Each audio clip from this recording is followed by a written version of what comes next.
Yeah, so it's probably going to be the century that I scored in MCL of 60 balls. It was my first century in Mississauga or Toronto. So yeah, it was one of the highlights of my career or playing here. But a particular moment that I was made fun of was the fact that I think I had this weird cap or hat that I got onto the game, and that's it. And the scarf, yes, and it was a scarf. So this Bilal, funny guy, I don't know if you know him, Bilal and Adil, of course, they just never got over it. So till today, I'm the Mr. Scarf guy. But it's these small moments like this, it's a family that just came together and keeps getting bigger and bigger. So I was batting with one of the senior batsmen, and it so happened that he hit the ball right up in the sky, right within the circle. And I heard the call from the umpire that was a no ball. So the guy is just ball watching there, and I'm literally standing right next to him, and he's not moving. And suddenly the ball comes down, apparently the catch is dropped, which was a no ball. But then we both realized the same end, and there's a run out opportunity. So he was not moving. I was like, I have to get back. So I ran as fast as I can. It was a clear run out. Luckily for me, the ball missed, and that was the inning that I actually went on to make a century. We were playing an EDCL game which I was leading, so the game got down to the last over and we had about 6 wickets in hand, and our president Adil was on strike. We needed 6 runs and over. I can't remember correctly who's on non-strikers, but if I were to make a guess right now, I think it was Fawaz. And Adil decided to play a maiden over, not even run one single run. And it wasn't like, it was a great over by the bowler or anything. Props to him, but Adil totally screwed that game up for us. The main one is me not having a game in a day, but I ended up being waken up at like 7 o'clock in the morning to go play a game. Then ended up playing 2 games in the day, and then going back to work at night, and wake up again, come back home, wake up again at 7 o'clock, and then end up playing another game. I would definitely say my first 100, which I scored last year in the elite division against Ahmadiyya Club. That was my pinnacle moment in cricket so far. And in regards to my first 100, my dad's been my coach since I've been 15. That's when I first started playing cricket. And that 100 I wanted to dedicate to him. He's always told me that I need to work on my temperament. And I think that's when it really showed, the years of experience that I've been playing cricket and his hard work especially. So that 100 was definitely dedicated to him.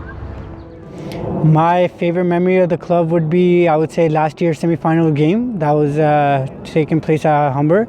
That game's special for me because I was selected for that game, especially as a fielder, not for my batting or bowling. But it really meant a lot that, our team kind of gave me the opportunity to be in the semi-finals and actually prove that I could, field for them and save some runs. So that was pretty special for me.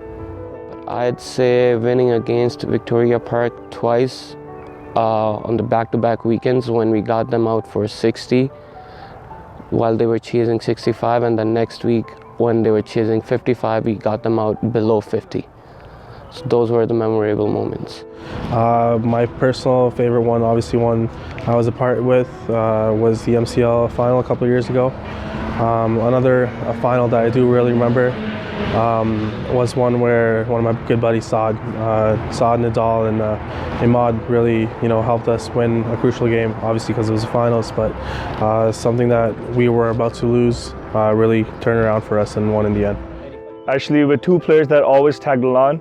One was with Wahid Bhai in his first season. He got run out in any way possible you can think of, and also with Nomi Butt and his ongoing love with getting run-outs. So definitely those 2 moments always give us a good laugh, but at the end of the day, they're great players. The funniest memory to remember is Obair Fassi borrowing my cap, and it was a cap that was given to me by my brother from Australia, original cap, and he borrowed it for 1 innings, and ever since it's been the same size as his head, so I can't wear it anymore. So I still have that cap just as a souvenir. I can speak a little bit about the memorable moments. The most recent one being last year when we became the #1 team for 3rd division and end up winning the championship, going undefeated throughout the playoffs, and as well as the prior 3-4 games we were undefeated.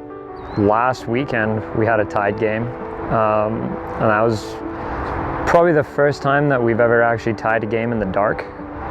So that was quite interesting. Just I'd never really played before where we'd had an overrate issue, and that was kind of watching our captain Mazhar Jafri deal with the whole thing was pretty entertaining. Seeing how easily riled up some of the other team members were getting, it was pretty entertaining to watch. Funny moment, year was 2013. We had a guy, his name was Gagan Thapar, played for us. He was a good batsman, a bit slow for T25, but he was able to make some runs. But on that day, he was playing really slow, like super slow. And we had all the big hitters lined up after him. I believe we had only lost like 3 or 4 wickets at that time. And we kept on telling him to, speed it up a little bit, but he wouldn't listen. So after, I think, the 10th over or something, he got some cramps and stuff. And he was basically lying down on the pitch. I was the captain at that time, and I had instructed 2 of my guys to do not ask any questions. Just go there and pick him up and take him out of the field. We don't want him to play anymore. Even if he tells you that he's fine, just take him out. And that's exactly what happened. 2 guys went there, they picked him up, even though he was begging that he's fine, he wants to play. But we just picked him up and took him out of the field, and we sent 2 of the big hitters in, and we won the game.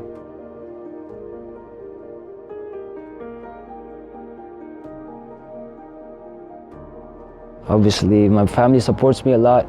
I'm just gonna thank them for having my back. And like some parents are like, they don't allow their children to go out and play every single day or every single week, like especially playing 3 times a day, or 3 times a week.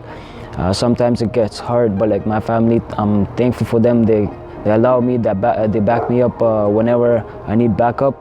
Who I would really like to shout out would be, I think, one Raza, who introduced me to Adil. And Adil, who pretty much is the name and the brand behind the club, because I tell him, and I still tell him, Kida of cricket, right? But his vision and his vision is so clear, what he wants to do, not just with the club but with the community. It fascinates me, because I could think that about me as well, but his passion is just over and beyond that. So I think I would want to give a shout out to him and Raza, who introduced me to Adil.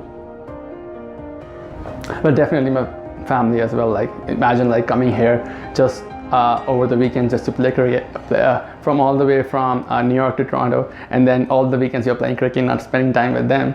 So that really is a good thing, that the family supports you to follow your passion. And within the club as well, there's been like numerous individuals that have been a mentor to me. Just Adil as well. He's been there since the start. He's been a key icon. He's been always the driving force. I've always giving opportunities to young stars and other people to go there and make a name for themselves and for the club.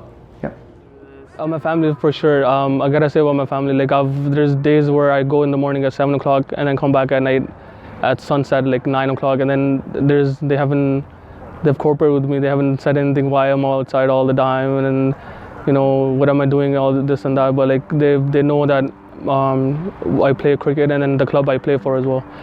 It's well known in my family as well. Everyone knows Adil, everyone knows about Mississauga Dolphins. And it's just not in Canada, but even people back home in Pakistan in my family know about Mississauga Dolphins and the club I play for. I would say special thanks to Shah Zafar Saab. He has been with us. I mean, not with this club, but I have been with his club for quite a while, and he has been a mentor for me in cricket in Canada. And Mississauga Dolphins, huge shout out to Adil Ahmed for creating such a wonderful club. Club where we started playing and there were many people against us, against the club. We were playing against the club not only on the field but off the field as well. But now I think they're a part of Mississauga Dolphins, which tells you that this club is a huge success.